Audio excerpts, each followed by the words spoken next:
దేవుని పరిశుద్ధ నామానికి స్తోత్రాలు. ఈ రోజున ఇర్మియా గ్రంథము 6వ అధ్యాయము. ఈ అధ్యాయంలో 30 వచనాలున్నాయి. మొదటి వచనం, బెన్యామీనీయులారా యెరూషలేములో నుండి పారిపోవుడి, తెకోవలో బూరధ్వని చేయుడి, బేత్ హక్కెరెము మీద ఆనవాలుకై ధ్వజము నిలువబెట్టుడి. కీడు ఉత్తర దిక్కు నుండి వచ్చుచున్నది, గొప్ప దండు వచ్చుచున్నది. రెండవ వచనం, సుందరియు సుకుమారియునైన సియోను కుమార్తెను పెళ్లగించుచున్నాను. మూడవ వచనం, గొర్రెల కాపరులు తమ మందలతో ఆమె యొద్దకు వచ్చెదరు, ఆమె చుట్టూ తమ గుడారములను వేయుదురు, ప్రతివాడును తనకిష్టమైన చోట మందను మేపును. నాలుగవ వచనం, ఆమెతో యుద్ధమునకు సిద్ధపరచుకొనుడి, లెండి, మధ్యాహ్నమందు బయలుదేరుదము, అయ్యో మనకు శ్రమ, ప్రొద్దు గురుంకుచున్నది, సాయంకాలపు ఛాయలు పొడుగవుచున్నవి. ఐదవ వచనం, లెండి, ఆమె నగరులను నశింపజేయుటకు రాత్రి బయలుదేరుదము. ఆరవ వచనం, సైన్యములకు అధిపతియగు యెహోవా ఈలాగు సెలవిచ్చుచున్నాడు, చెట్లను నరికి యెరూషలేమునకు ఎదురుగా ముట్టడి దిబ్బ కట్టుడి, ఈ పట్టణము కేవలము అన్యాయమును అనుసరించి నడుచున్నది గనుక శిక్ష నొందవలసి వచ్చెను. ఏడవ వచనం, ఊట తన జలమును పైకి ఉబక చేయునట్లు అది తన చెడుతనమును పైకి ఉబక చేయుచున్నది, బలాత్కారమును దోపుడును దానిలో జరుగుట వినబడుచున్నది, గాయములను దెబ్బలును నిత్యము నాకు కనబడుచున్నవి. ఎనిమిదవ వచనం, యెరూషలేమా, నేను నీ యొద్ద నుండి తొలగింపబడకుండునట్లును, నేను నిన్ను పాడైన నిర్మానుష్య ప్రదేశముగా చేయకుండునట్లును శిక్షకు లోబడుము. తొమ్మిదవ వచనం, సైన్యములకు అధిపతియగు యెహోవా ఈలాగు సెలవిచ్చుచున్నాడు, ద్రాక్ష చెట్టు ఫలమును ఏరుకొనున్నట్లు మనుష్యులు ఏమీయూ మిగులకుండా ఇశ్రాయేలు శేషమును ఏరుదురు, ద్రాక్ష పండ్లను ఏరువాడు చిన్న తీగెలను ఏరుటకై తన చెయ్యి మరలా వేయునట్లు నీ చెయ్యి వేయుము. పదవ వచనం, విందురని నేనెవరితో మాటలాడెదను, ఎవరికి సాక్ష్యమిచ్చెదను, వారు వినుటకు తమ మనస్సు సిద్ధపరచుకొనరు గనుక వినలేకపోయిరి, ఇదిగో వారు యెహోవా వాక్యమందు సంతోషము లేనివారై దాని తృణీకరింతురు.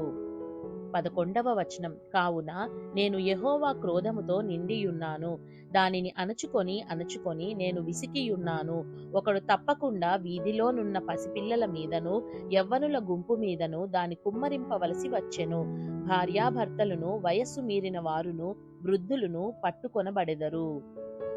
12వ వచనం, ఏమీయూ మిగలకుండా వారి ఇండ్లును వారి పొలములను వారి భార్యలను ఇతరులకు అప్పగింపబడుదురు, ఈ దేశ నివాసుల మీద నేను నా చెయ్యి చాపుచున్నాను, ఇదే యెహోవా వాక్కు. 13వ వచనం, అల్పులేమి ఘనులేమి వారందరూ మోసము చేసి దోచుకొనువారు, ప్రవక్తలేమి యాజకులేమి అందరూ వంచకులు. 14వ వచనం, సమాధానము లేని సమయమున సమాధానమని చెప్పుచు నా ప్రజలకున్న గాయమును పైపైన మాత్రమే బాగు చేయుదురు, వారు తాము హేయక్రియలు చేయుచున్నందున సిగ్గుపడవలసి వచ్చెను గాని వారు ఏ మాత్రమును సిగ్గుపడరు, అవమానము నొందితిమని వారికి తోచనే లేదు గనుక పడిపోవు వారితో వారు పడిపోవుదురు, నేను వారిని విమర్శించు కాలమున వారు తొట్టిల్లుదురని యెహోవా సెలవిచ్చుచున్నాడు.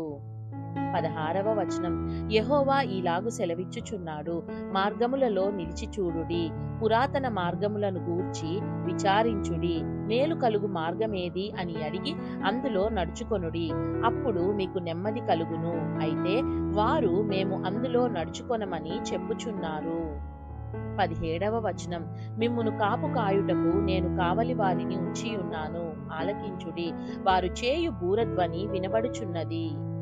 18వ వచనం, అయితే మేము వినమని వారనుచున్నారు, అన్యజనులారా వినుడి, సంఘమా వారికి జరిగిన దానిని తెలుసుకొనుము.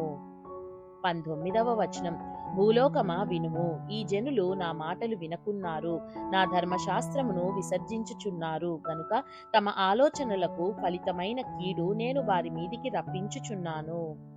20వ వచనం, షేబా నుండి వచ్చు సాంబ్రాణి నాకేలా, దూరదేశము నుండి వచ్చు మధురమైన చెరుకు నాకేలా, మీ దహన బలులు నాకిష్టమైనవి కావు, మీ బలులయందు నాకు సంతోషము లేదు.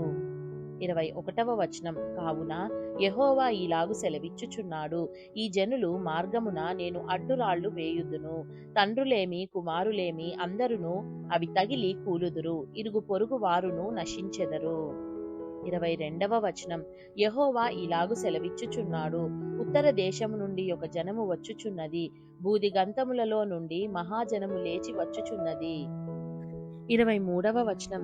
వారు వింటిని ఈటెను వాడ నేర్చిన వారు, అది ఒక క్రూర జనము, వారు జాలి లేని వారు, వారి స్వరము సముద్ర ఘోషవలెనున్నది, వారు గుర్రములెక్కి సవారీ చేయువారు. సియోను కుమారి, నీతో యుద్ధము చేయవలెనని వారు యోధుల వలె వ్యూహము తీరియున్నారు. 24వ వచనం. దాని గూర్చిన వర్తమానము విని మా చేతులు బలహీనమగుచున్నవి, ప్రసవించు స్త్రీ వేదన పడునట్లు మేము వేదన పడుచున్నాము. 25వ వచనం. పొలములోనికి పోకుము, మార్గములో నడువకుము, శత్రువులు కత్తిని ఝుళిపించుచున్నారు, నలుదిక్కుల భయము తగులుచున్నది. 26వ వచనం. నా జనమా, పాడు చేయువాడు హఠాత్తుగా మా మీదికి వచ్చుచున్నాడు, గోనెపట్ట కట్టుకొని బూడిద చల్లుకొనుము, ఏక కుమారుని గూర్చి దుఃఖించునట్లు దుఃఖము సలుపుము, ఘోరమైన దుఃఖము సలుపుము. 27వ వచనం. నీవు నా జనుల మార్గమును తెలుసుకొని పరీక్షించునట్లు నిన్ను వారికి వన్నె చూచువానిగాను, వారిని నీకు లోహపు తుంటగాను నేను నియమించియున్నాను. 28వ వచనం. వారందరూ బహుద్రోహులు, కొండెగాండ్రు, వారు మట్టి లోహము వంటివారు, వారందరూ చెరుపువారు. 29వ వచనం. కొలిమి తిత్తి బహుగా బుసలు కొట్టుచున్నది, గాని అగ్నిలోనికి సీసమే వచ్చుచున్నది, వ్యర్థముగానే చొక్కము చేయుచూ వచ్చెను, దుష్టులు చొక్కమునకు రారు. 30వ వచనం. యెహోవా వారిని త్రోసివేసెను గనుక త్రోసివేయవలసిన వెండి అని వారికి పేరు పెట్టబడును.